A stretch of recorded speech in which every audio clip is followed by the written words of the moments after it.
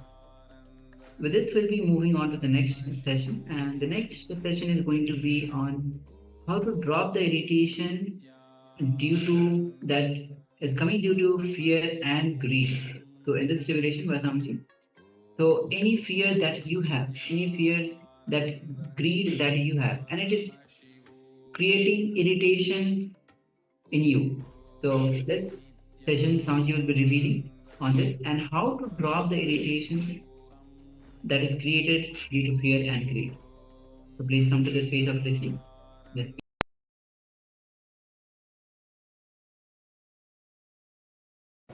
Now, take few minutes, sit and analyze. Throughout my life, all these years, I was driven by greed and fear. What I have achieved? What have I got?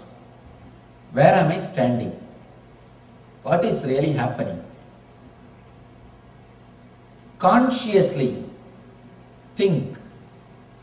Consciously allow this idea to work on you. Decide, from today, I will not do anything out of greed or out of fear. Immediately the fear will rise in you. What will happen to my bills? Who will pay?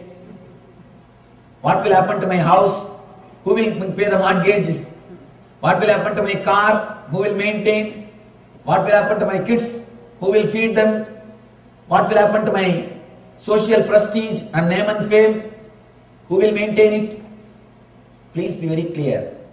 You have enough energy, you have enough strength to maintain yourself without fear and greed. The important thing you need to trust is you don't need energy from fear or greed to run your life. That's the first thing we need to understand. You have enough potential energy to live your life and to achieve what you want. Mahavira, one more great enlightened master who is not used by India.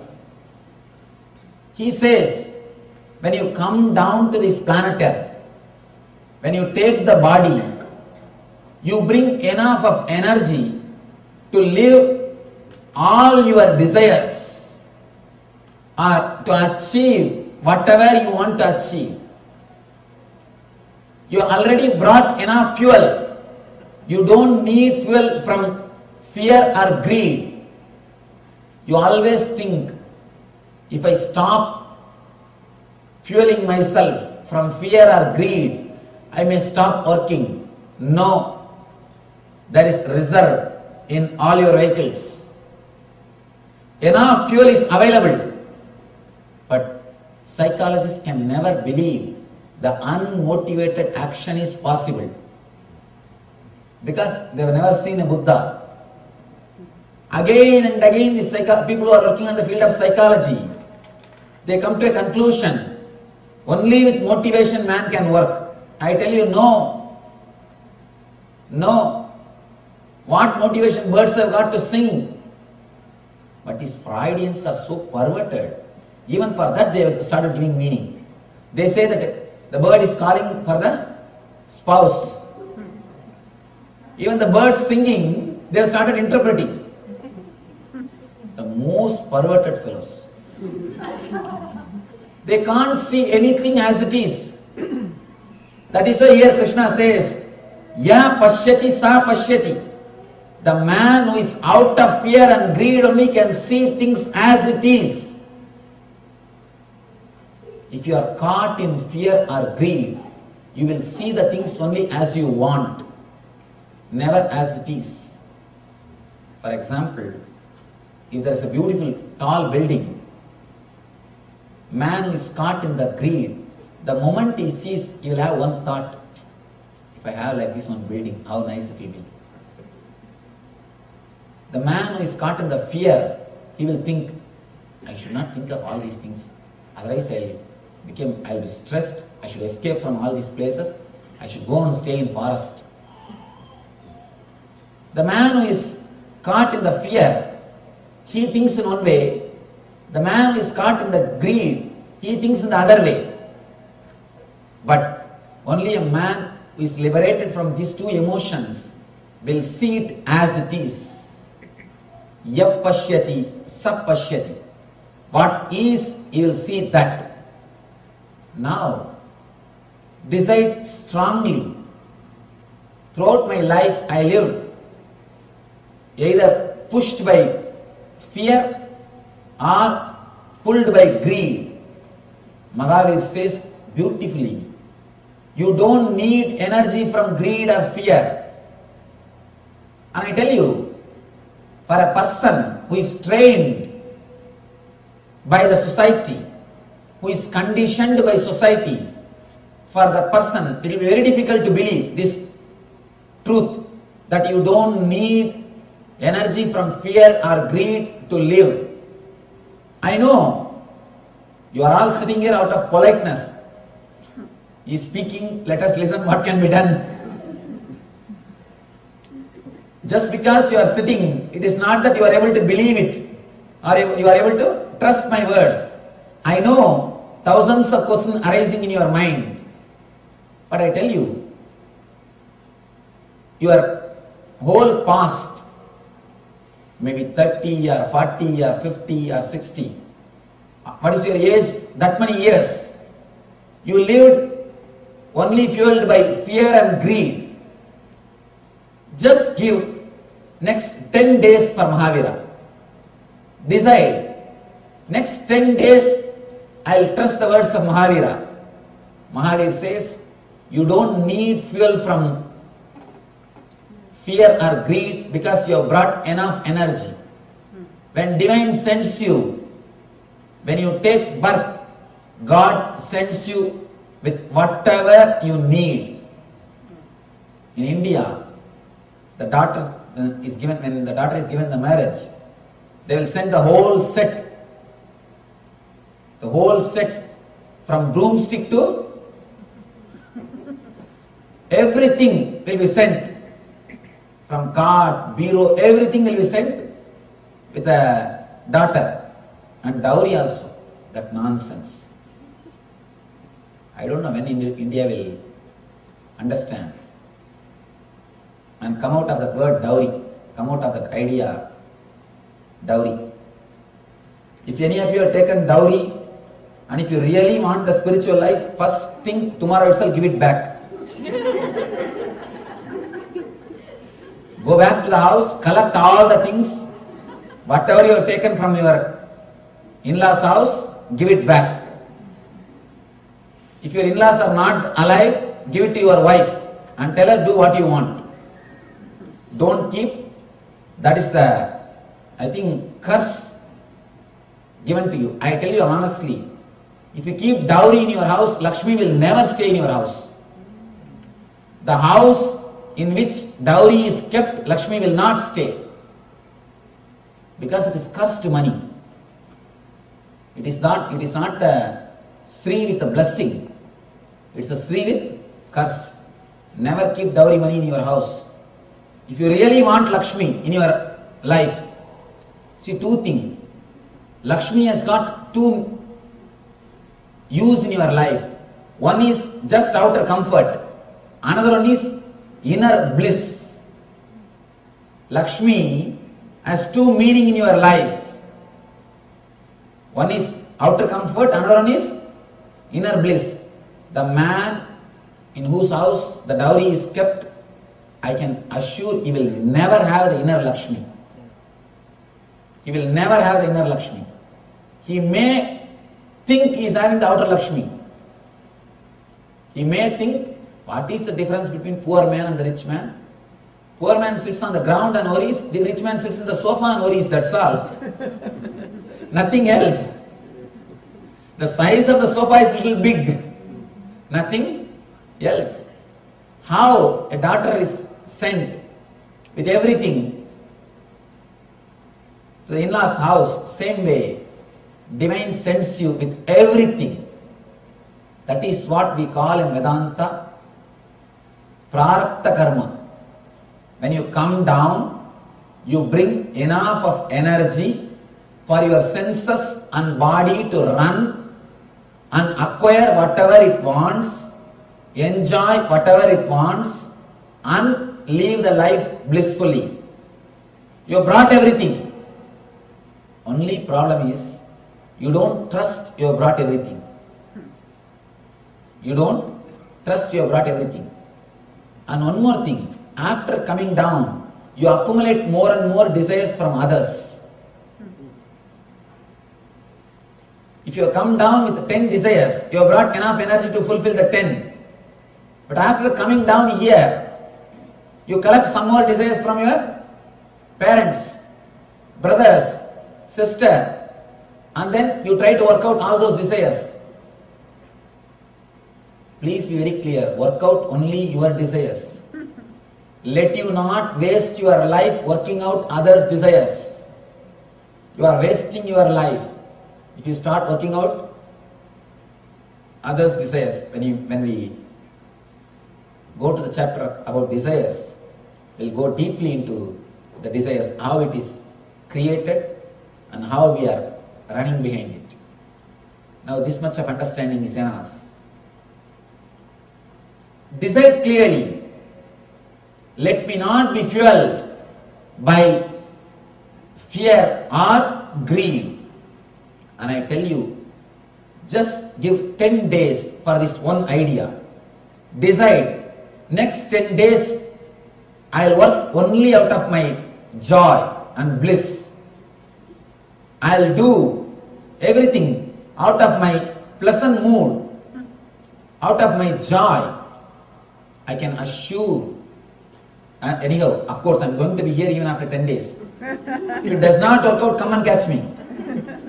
It will transform your life. This single idea can liberate you straight away from all bondages. You have enough energy. You have brought enough of Shakti with you. You have enough of Kriya Shakti with you, which can run your life without being fueled by fear or greed. One more thing. First few days you will feel a little unsettled. When you work, when you say, whenever any desire comes up, you say no. Whenever any fear comes up, when you say no. First few days you will feel a little unsettled because a new inner space is created. You will feel a little empty, vacuum. Don't bother. In few days, you will beautifully settle with that emptiness. You will settle with that empty space. That emptiness only Buddha calls Sunya or Nirvana. Working from Sunya consciousness, working from bliss consciousness, not being driven, pulled or pushed by fear or greed. Just 10 days decide. I will work only out of joy. I will not let fear or greed come inside my mind. Of course, in 10 days, you may fail few times. Don't worry about it. Starting is much better than fear of failure. See, when you have the fear of failure, you will never start. Start, even if you fail, it is okay. You will know the trick of the trade. At least you know the technique, where you are failure. And if you don't start at all, you will not even know where you are failure. Start, I tell you, honestly, it will transform your whole life. It will give you such a new strength, tremendous courage. Immediately you will be liberated. First few days, you may feel a little unsettled. What am I doing? I am feeling some emptiness inside because continuously you are tortured. When your mother-in-law dies, you will feel for a few days.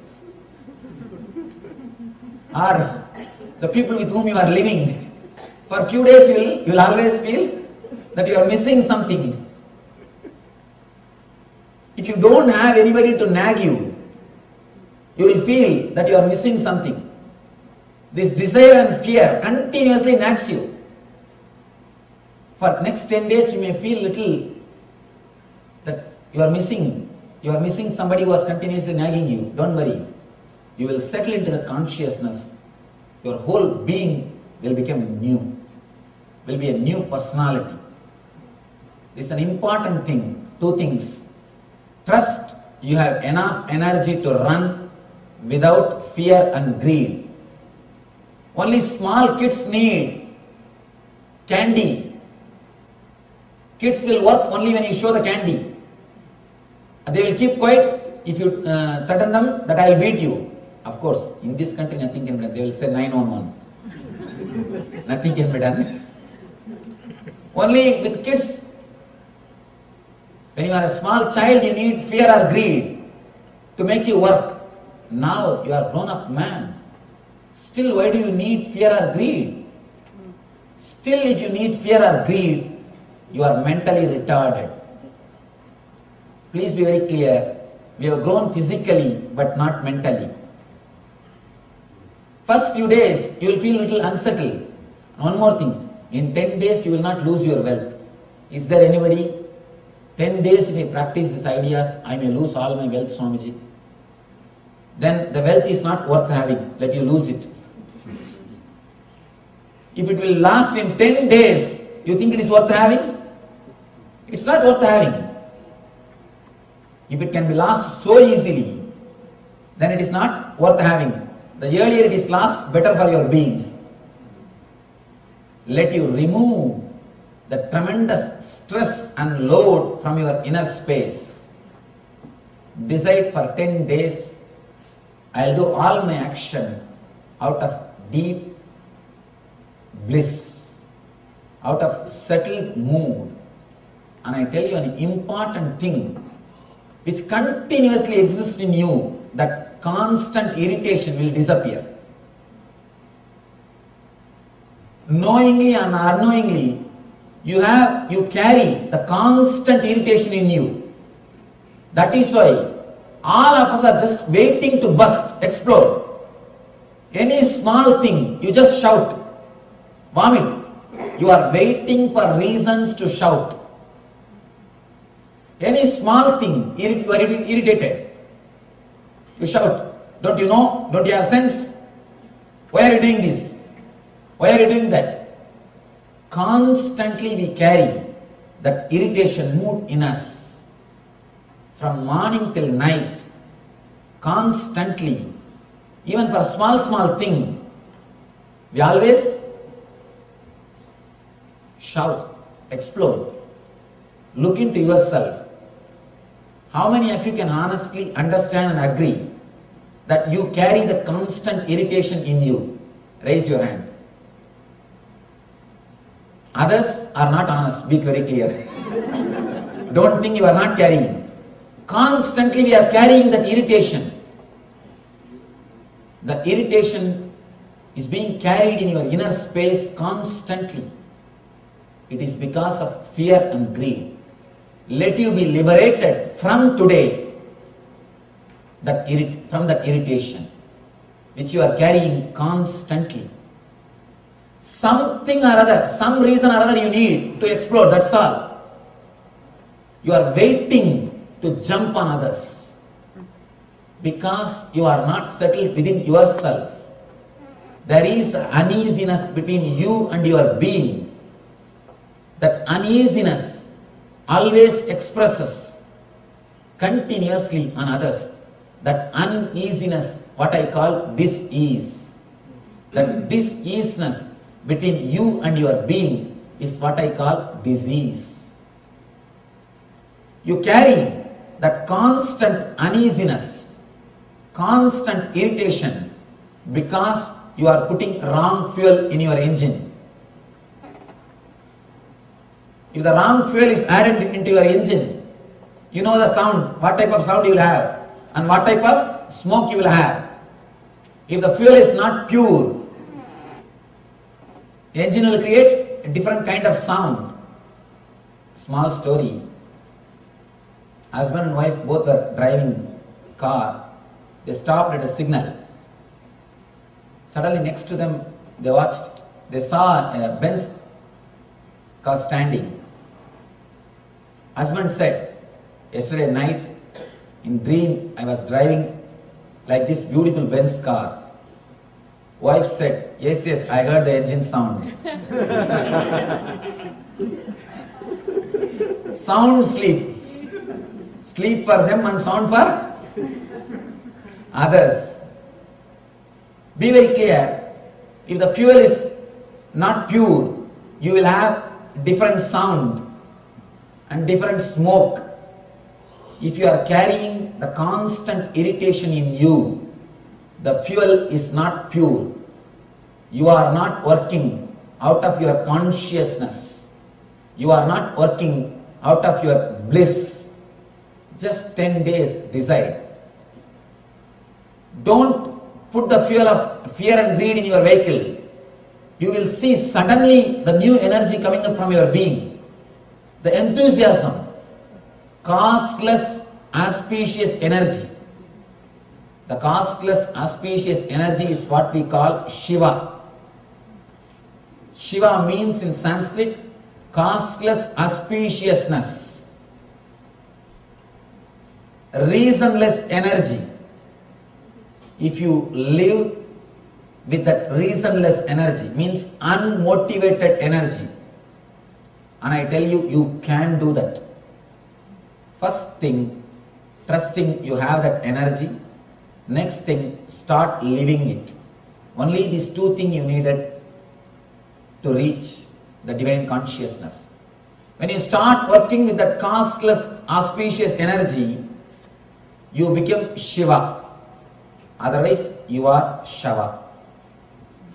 Here, Krishna gives a beautiful technique to reach that ultimate Shiva consciousness, to reach the beautiful space of bliss. Saknodi haivayavasodum praksarira vimokshanat kamakrododbhavam vegam sayuktas sasuginaraha.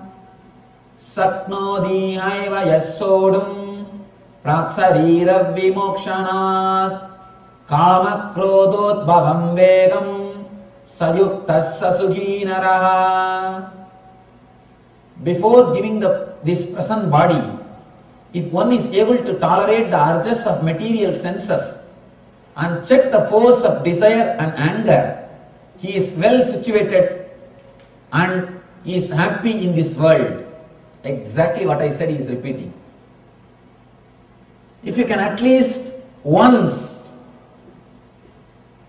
settle inside, if you at least once settle inside your being, when you are attacked by this emotion of desire and anger, without moving your body, without cooperating, without taken away by that emotion, You are well situated, means you achieved what has to be achieved. You are blissful in this world.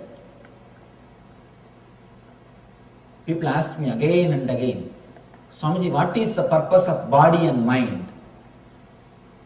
The purpose of body and mind is only one thing: to achieve, to learn how to experience joy without body and mind. If you can learn that one thing of having happiness, bliss without body and mind, you achieved the use of body and mind. Over. After that, you can throw away the body and mind. You can live without body and mind.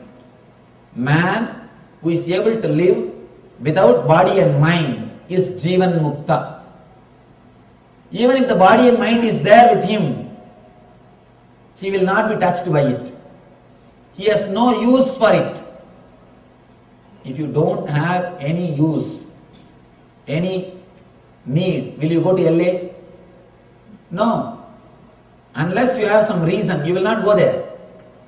Same way, unless you have some reason, you will not assume this body. If you started, if you had a single glimpse of bliss without this body and mind, which is beyond this body and mind, you will never be disturbed by this body and mind. Even if it is there, it will be following you, you will not be following it. As on now, you are not driving the car because you don't know when to stop, how to stop. For example, if you don't know how to put brake and you are driving the car, it means you are not driving the car. Car is driving you. Without reading the manual, owner's manual, if you sit in the car, you will do that mistake only. Without reading the owner's manual, you will straight away enter into the car and start driving. You will do this type of mistakes. Only when you know how to stop, when you want to stop, you are driving the car. Otherwise, car is driving you. Please be clear. Read the owner's manual before you get into the vehicle. Gita is the owner's manual for your body and mind. Read the owner's manual before you get into the body and mind. The force of desire and anger, he is well situated and is happy in this world. He knows where he is. He knows his place. If you don't know your place, it is very difficult. In this world, many of us don't know our place. That is why we feel we are uprooted. We don't feel we belong to this life. We don't feel we are at home. Because you don't know your place. Small story. In a dark theatre, interval time, one guy went out, came back with popcorn and Coca-Cola. He came near a woman and asked, did I hit you or did I step on your foot few minutes ago? She said, yes, as a matter of fact, you did. Then he says, thank you, then this is my seat. Then this is my seat. You don't know your seat. You don't know your place. You have to identify your place only through these sources. You ask her, did I step on your foot? Did I hit you? She says, yes, as a matter of fact, you did. Then he says, thank you. Then, this is my chair. This is my seat. You don't know where you are situated. Only a person who has gone beyond greed and fear can relax into his being, will know what is his place on this planet Earth. If you don't fuel your being with fear and greed, suddenly you will see a new clarity. You will start working out of intelligence. you will start working out of divine consciousness. You will start working out of eternal bliss. Just decide, whatever I do out of greed, it only adds more and more greed. I am running. Enough. Same way, if you are escaping from something out of fear, all right, how much I can escape? How long I can run? This fear will come and attack me in some other form. If I am afraid of this and run, I will be afraid of something else. Something else will come. It is just the fear, not the object about which you are afraid. The object is not going to chase you, but the fear will chase you. You may go away somewhere, but you are carrying the tent, the canopy of fear and greed with you. Wherever you go and do the picnic, you open your own small tent. Same way, wherever you go, you carry your own small tent of fear and greed. You may escape anywhere, but when you go and sit there, you will open up your canopy, your fear and greed. There are so many great escapes, especially in this country. Wow. How many places? World's most happiest place, they claim, the Disney World. Actually, I went all over, the Disney World and the zoo, all possible places. Wherever, whatever places are popular, they took me there. After seeing, I really felt sad inside me. These people need so much of entertainment, means how much of depression they are carrying inside. So much of entertainment is necessary means how much of depression they are carrying inside. If you need so much of entertainment, please be very clear, something seriously wrong with your system. Something is seriously wrong in the whole system. Man doesn't need, by his nature, he doesn't need so much of entertainment. If he needs so many things to make him happy, there is something seriously wrong in the whole system. We need to look into the system and repair it. Again and again, Krishna declares, let you work out of joy. And I tell you, if you work out of bliss, you will create bliss for yourself, and you will create bliss for others, and you will never know what is tiredness. You will never even know the word tiredness. I tell you honestly, still I can't understand the word tiredness. How can you have tiredness? Tiredness is nothing but the inner contradiction between your Ichcha Shakti and Kriya Shakti. Between your will and your action. There is an inner contradiction. Inside there is some deep problem. You have a problem between your anger and fear. You have a problem between your greed and fear. Your greed and fear is attacking each other and you are tired, that's all. If you are feeling tired, please be very clear. Inside you, a big war is going on. The Mahabharata Yuddha is going on. Inside you, the war between the fear and greed is happening. Man whose consciousness is clear can never experience tiredness. The very idea of tiredness is totally wrong. How can there be tiredness? Just what you want, you do, that's all. In my young age, when I was in the college, I used to sit and meditate. Morning I'll sit for 4 hours and evening I'll sit for 4 hours. I'll just casually sit and meditate. The roommates, they will ask me, how are you able to sit for so many hours? And I used to tell them, what is there? Your body, your mind. If you want, can't you sit? If you can't even sit with your body and mind, what are you going to achieve? Honestly, I am not even able to understand how a man cannot sit with himself. Your body, your mind, that's all.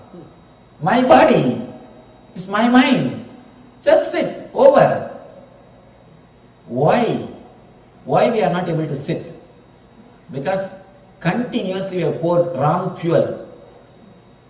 Wrong fuel. That is why you are not able to sit with yourself. It's after all your body, your mind. Bring it completely under your control. If you can't bring this under your control, never ever expect you can bring anything under your control. Continuously, we are behind power. We want to control that, control this, control that, control this. The power hunger is so much in us. We are running behind always something to get the control over that. Understand, first let you bring your body and mind under your control. Let that be controlled by you. Then automatically you can bring anything under your control. If this is not under your control, whatever is under your control will not be under your control. So please be very clear. First thing which we need to do is bring your body and mind under your control. As of now, it is under the control of fear or greed. One thought from greed is enough. Your body just runs. One thought from fear is enough. Your body just runs. Let it not happen. Let it be completely under you. Let it be completely under your consciousness. Let you fill your body and mind. Let your eternal bliss, eternal consciousness fill your body and mind.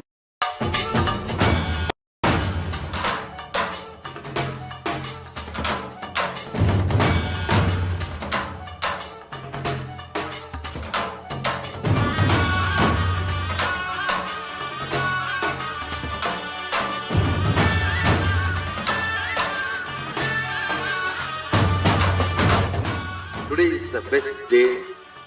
Sadashiva appears for Brahma and Vishnu early morning in the form of light shaft. Means the consciousness which is beyond time and space enters into time and space. Sadashiva declares, let me become many to celebrate myself. So morning we celebrate he becoming many. You can see every deity, every god, we go on light the lamp. So each, the Sadashiva himself becomes many. So whole campus we went round. It was such high energy. So again the many becomes one.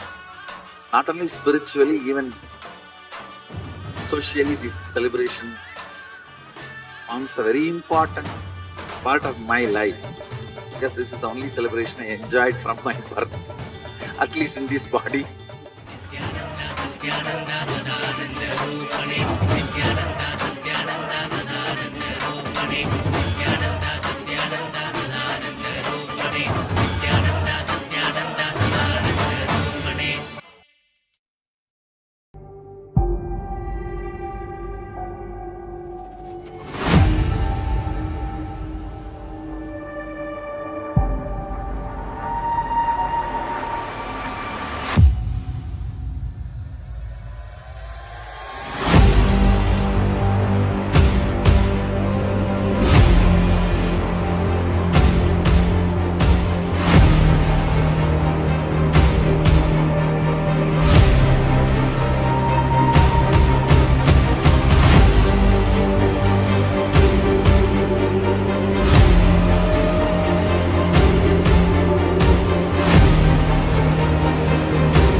Yes, this is a beautiful celebration that you just saw was of the Kartikeya Deepam and Bharani Deepam. When Saraswati decided to become many, to celebrate himself, this is what the whole existence is. And in the evening, that is Bharani Deepam, which when the Saraswati decides from many to become one again. This Swamiji himself says this particular ritual he himself enjoys, at least in this body. So, and of course, there is another video that you saw of Paramashivoham. Kumbh Mela is coming up, the grand celebration of the Kumbh Mela. So, those who wish to become part of this grand celebration, those who are ready to have that gratitude or that click or the what do you call excitement to be a part of that this grand event of Kumbh Mela. You are always welcome. If you need further details, we will be giving you. And yes, the session was on the drop your irritation due to fear or greed. So Swami says that you can really move your body without fear and without greed. It is really possible. All right, so let us now move into an internalization exercise along the same lines. So, as we've seen, Swamiji says you don't need energy from greed or fear. You can have it, but you don't need it. Take a moment and decide clearly, let me not be fueled by fear or greed. It will transform your whole life. It will give you such a new strength, a tremendous courage, and invariably you will be liberated. Now, let's enter into a technique where you'll sit and analyze. Take a few minutes, sit and analyze. This is going to the first step. Throughout this life, as you look into your life, all these years, I was driven by fear and greed. Ask this question to yourself. What I have achieved? What have I got? Where I am standing? What really happened? Consciously think and allow this idea to work on you. This is going to the first step. So make sure that you have the pen and paper with you and start to ask this question to yourself and answer these questions for yourself. So let's take a moment and let's enter into this step.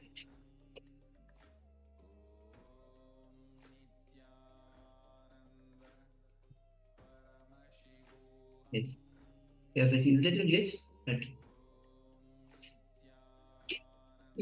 yes, so just bear with us. Just experience a small technical glitch where shortly display this slide.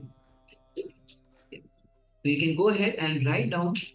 First, ask these questions throughout your life. Throughout this life, all these years, I was driven by fear. I was driven by greed. What have I achieved? What have I got? Where I am standing? What has really done? Consciously think and allow this idea to work on you. Let's begin.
this.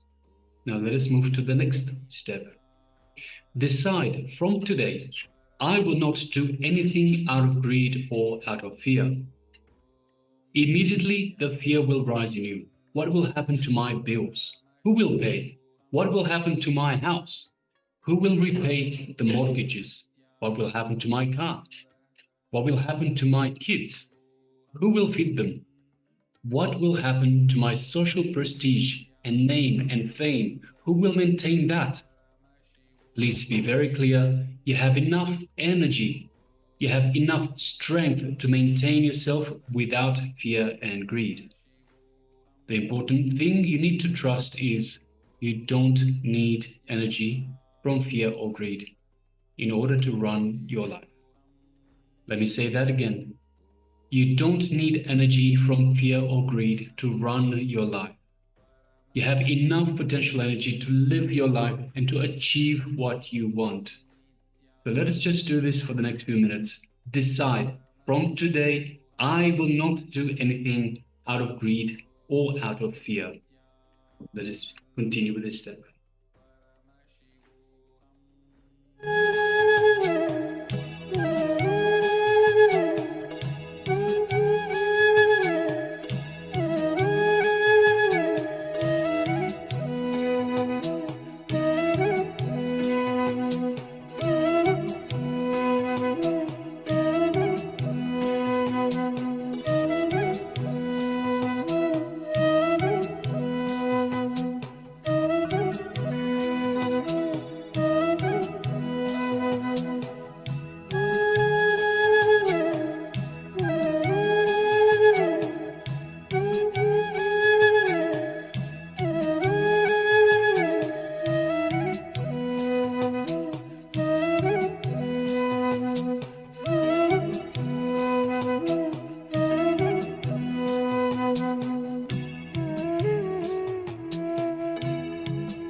day, Sadashiva appears for Brahma and Vishnu early morning in the form of light shaft.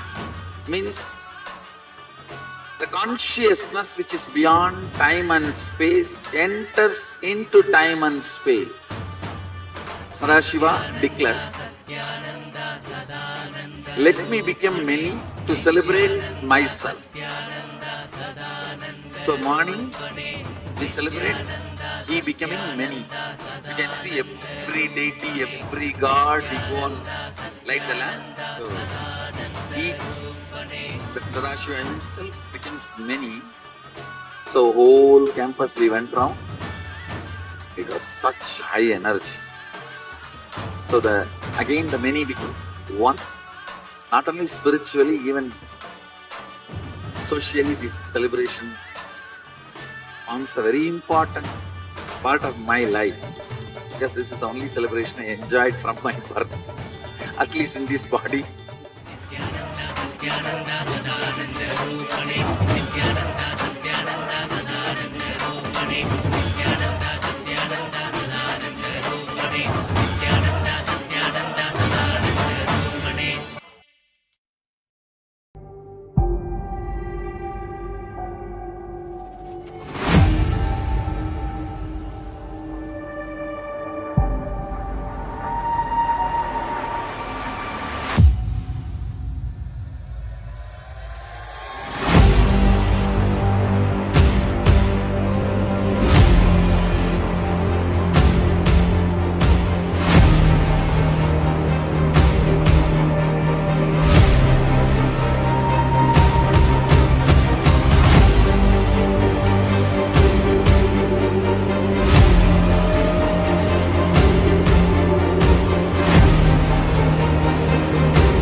Yes, Nitan, all of you.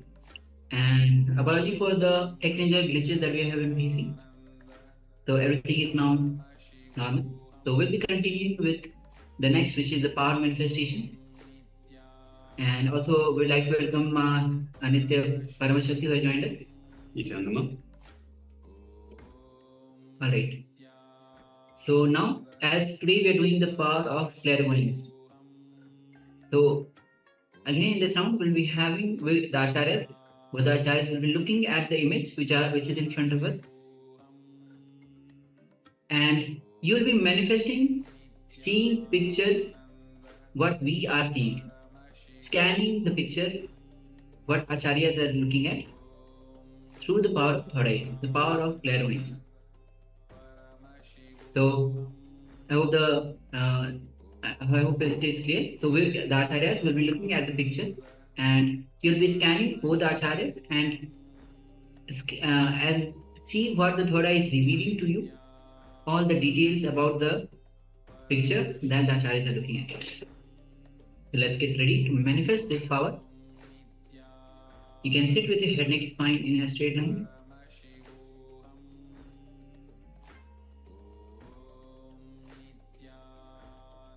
As you sit with your head, neck, spine in a straight line, close your eyes.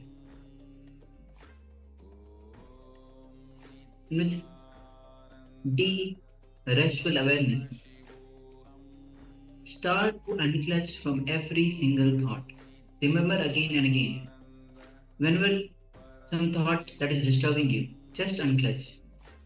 Any thought that is giving you irritation, just unclutch.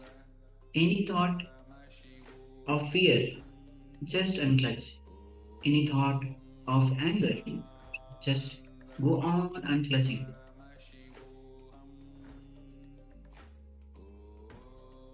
Now visualize Swamiji in your space and allow Swamiji's energy to flow through you, through all your trillions of cells,